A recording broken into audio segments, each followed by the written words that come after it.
boss, nung napunta ka ron sa channel sa Bistak Boss TV. Bistak Boss, ang hindi na yung boss ng mga Bistak. And today we'll be discussing the last main class sa Rocks Global. Muna to sa Merchant, Thief, Swordsman, Mage, and Acolyte. At ito karon sa last ang Archer. And we'll be exploring the character Yuzu na ako ang but this is character sa ako ang wife, by the way. And ako lang nag-progress. So ato na yung istoryahan karon. We'll talking about stats, skills, awakening, life skills, pets, shadow equipment status, and progression plan. Okay, ato na yung sundan mga boss. So ta karon sa stats. So sa mga wala kabalo sa ato ang sa Archer nga class na ako'y nakitaan ang naadiri tulo ka buok, trap, range attack, and falcon.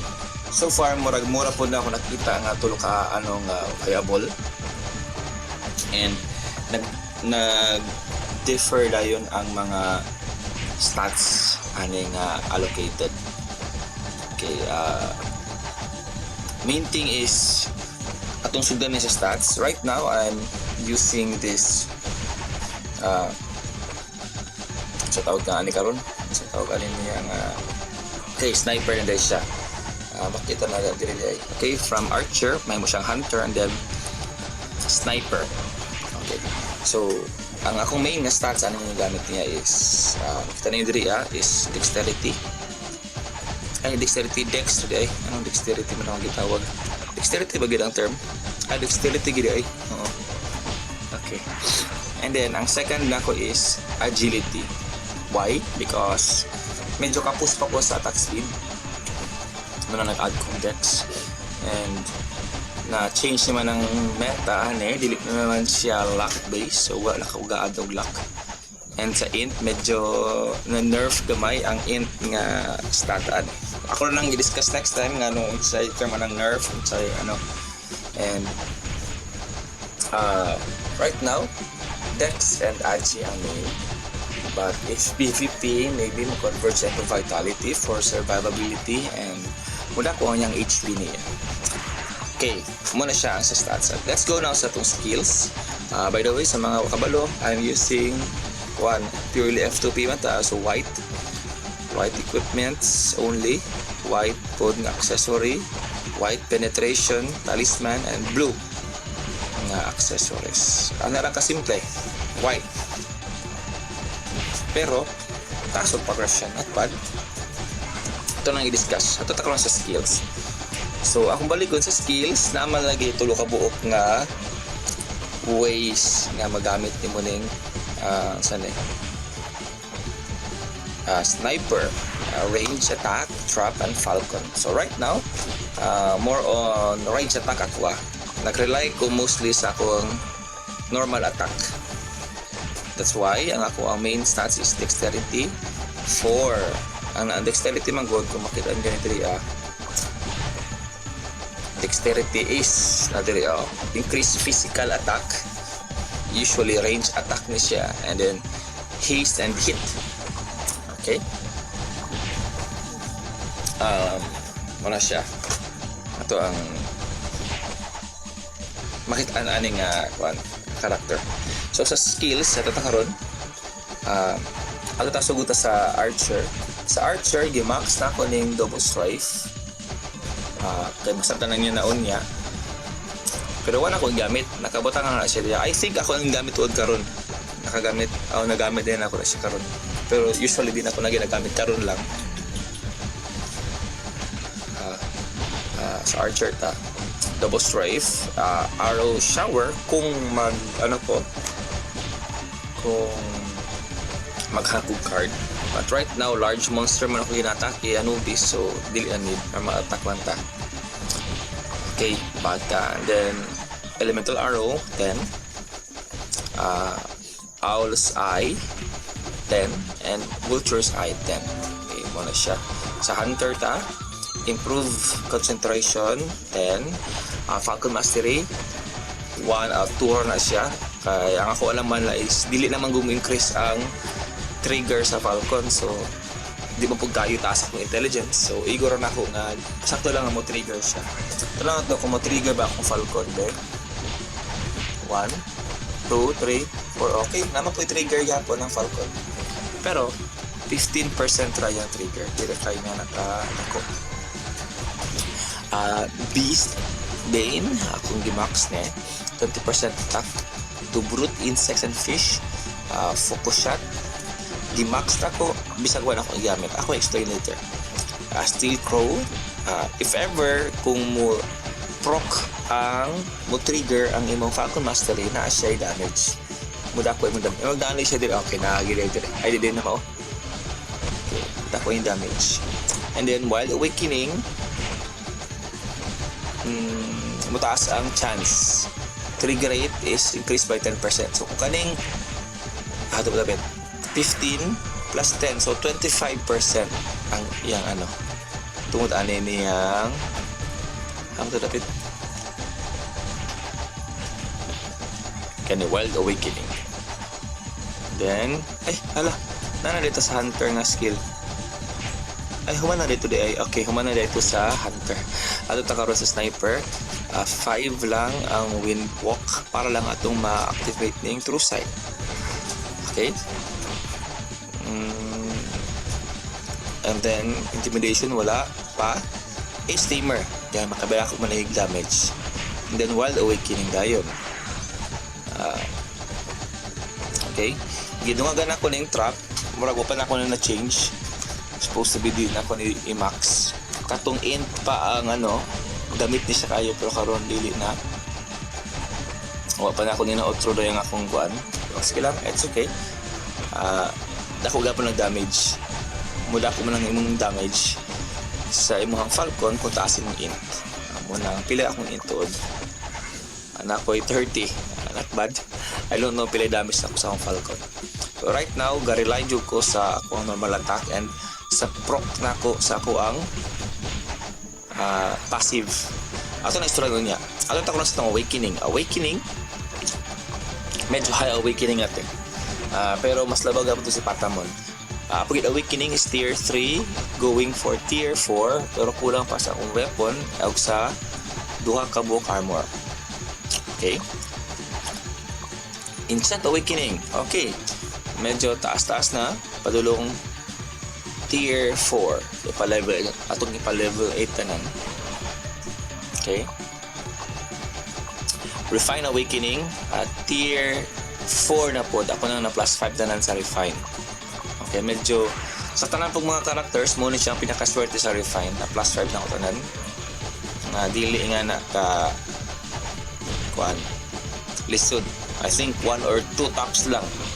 Ang pinakadugay I think kaning isa ka armor murag 5 tops aliser na plus 5. So dili na siya nga nakakuha mo na buak so far sa ko ang pag plus 5. Okay. Ako rin itudo next time. How? Okay? Kung mag-ask mo unsa ko ang ako lang isulti pod. So for now, I'm using Dexterity Enchants and Wolf Cards sa akong weapon, sa akong shoes. Dexterity Enchants Zombie pa. Typically, katong 10% na card. I think, I don't know, sa boots kay kalimot ko. It's either Marionette, Dagger, Goblin, or sa itong isa, Sky Petit. Naroon armor, all dexterity na siya. Wala pa yung mga card ana. Accessories is fighting attack speed enchant and horong card. The same diri talisman is golem card pa. Wala pa ko isa ka horong. I am leaning towards another horong. Ako kakuha. So muna siya. Muna sa awakening tanan. Masuralain ang makita ni. And then let's go for the shadow. I mean, di pa life skills pa. Life skills. more or less pare-pareha ang life skills ano ito kay isa raman lagi nagdala ano yung mga karaktera. So level 6 for fishing, level 7 for mining, level 4 for gardening, level 5 for smelting, cooking, di pa kain nga nakadagan, naka-cook na ko gamay. Pet, di ba na yung makita diri mura na siya for life skills. And let's go for the pet. Sa akong pet, okay, right now I'm using this Archer Skeleton blue card. Ako lang get 3 star. Na naa siya weight increase o dexterity. Medyo malas ko diri sa mga skills. Another nga mga skill, Agidex. Dex. Okay, not bad. And then ako'y mga future plans. Okay, take note na future plans ako mga pet na ako diri tulo ka buok nga ginaandam. Usa ka blue nga vocal 3 star. Maybe kung ma-level 17 ako siya i-consider gamiton. Yo-yo for future plans if ever mag-critical ko balik. And nagunahon na ko og maybe hybrid critical and penetration na ko ginahon na I think posible siya. Kuan lang. Ako lang yung i-discuss kung effective na siya. I was thinking, ako lang na i-share kung na maka-add up sa kuha. I was thinking sama niya. Critical for the normal attack and then penetration for the proc katong mga passive skills. Okay, ako na siyang explain unya sa atong shadow equipment. So I think mo effective siya. Comment daw kung naay mo panaryakan ni. Kung wala pa yung naka-discover ani, I think this is a groundbreaking if ever na naka-discover ani, inyarapog ko. Kung wala pa, sige, prove me wrong kung mali manggaling siya. Sige na, challenge sa uban ng mga naay kanang passion for kanang building characters. And then last, munang nagkuha kong pet, by the way, nga Yo-Yo. And then last is kaning Isis na I was planning for PvP. Na 3 star na ako siya, nakakuha mo kong purple. So far, kaning tulo, katago na siya. And right now, ang pang ginagamit sa tanan, ang Archer Skeleton. Okay, that's it for the pets. Ato tako lang sila equipment. Ito akong ginaingon nga passive nga mga proc. Okay, right now, ako lang on this inscription, max ang dex, attack speed. More na akong ginamax for now. Okay, because this is a penetration build man akong ginabuild. Sa Pioneer, physical attack, max na. Attack speed and physical damage bonus, final physical damage bonus max na. I mean lifesteal akong giplano nga max, wag gid siya na max for survivability o kanang panglaban pod sa mga return damage ng mga characters. Next, sa bound, kani akong ginaplano double strafe 2. I was planning so weird. I'm planning i-level up ni siya kung mag-tier up na ning ako ang shadow equipment. Okay. Wa pa dali kay wa mo tay ka-upgrade lagi. So kana siya. So double strafe 2. Magkadaghan na makataas yang iyang trigger rate. And then magkadako po lang iyang final physical defense nga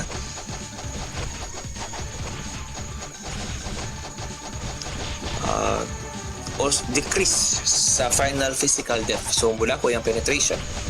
Next, there is ato ang engrave. Sa bound to siya, by the way, double strafe 2. Sa engrave, kanigid siya. Wala ko yung ginagamit. Focus shot 1. And then, muna siya akong I think muna siya akong plano na ako i-tier up. Taman na ni sa endgame. Okay. Murag ka ni taas kayo siya requirement. Kaya pag mag-level 4 na to siya equipment, taman lang ko tier 1 ani, while ang kani mag tier 4 na nako, which is 22% na ang trigger rate. Validation, I think kanira kani for PvE, I think kani for PvP. Pero layo pa kayo na, di na. Murag feeling ako, dugay-dugay pa tayo magstay ani. So I think that's it for the shadow equipment. And kung muta na mo, hapit na ba kung mag level 4, layo pa dyan kayo sa materials, arang mahala kayo. Talawon yun eh. Tag 12,000 ang isa. Gabi ka mahal. Yan, nag-need kog 90 ka buok. Napakoy 24. Sige lang. Hiniratan eh.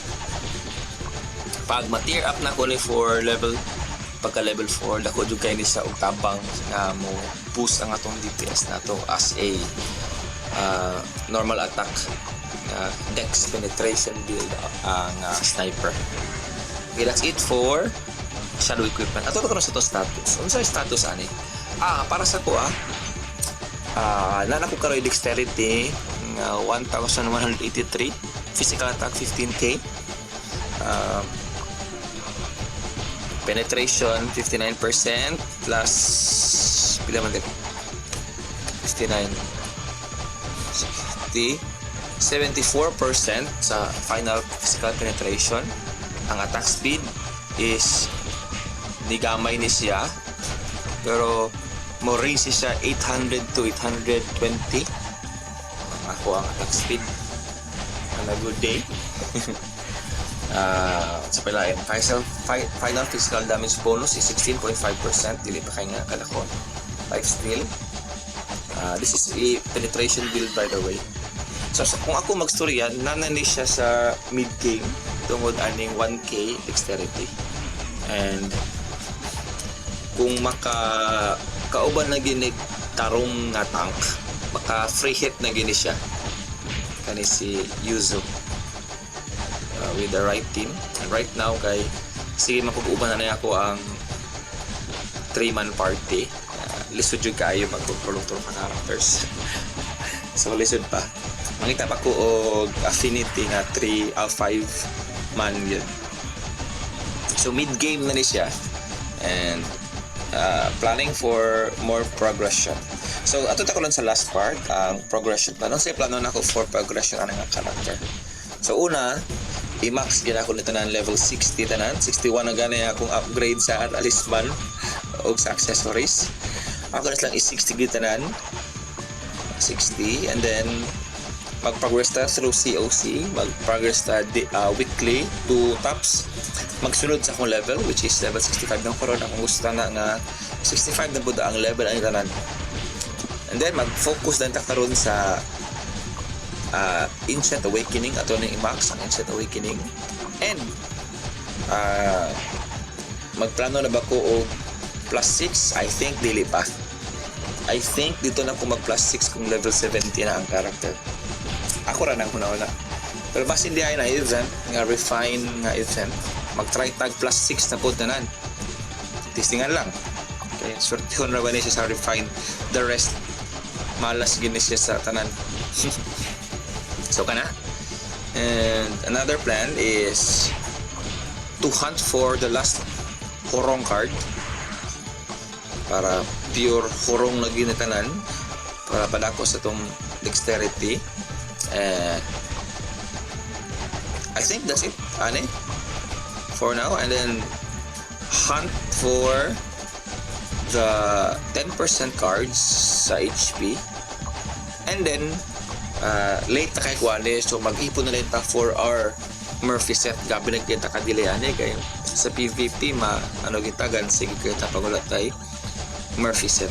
So ang ako ang other characters, by the way, si Patamon max na to siya Murphy set, wa pala na refine. Si Kuribo murag na pa to isa pa ka buok, I think isa pa man siguro makita man ako dili si Kuribo. I think si Kuribo isa pa. Okay, isa pa jud ka buok, plus 4 na pud ni ginahinay pa pud ni. By the way, si Kuribo 1k na pud yung strength. Si Patamon ba 889. Max na siya. So not bad. Dili pa lang gid kasaligan kay dili pa poste. So I think that's it for now. On a good day, di pila tuod to ako ang sa KVM gina. Para lang makabalo mo.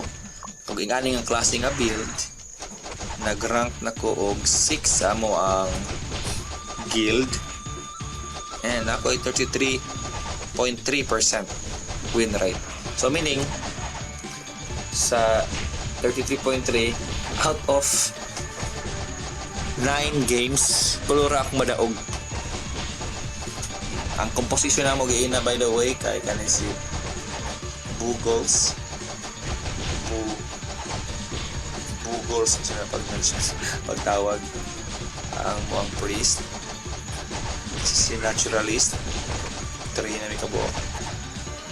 And then nakalimot ko sa isa si Volo, kaupat. And then I think si Shohei muna siya akong mga kaubang giena. With the right composition, right nga plano, makalahutan na siya for PvP. But for now, focus is sa PvP.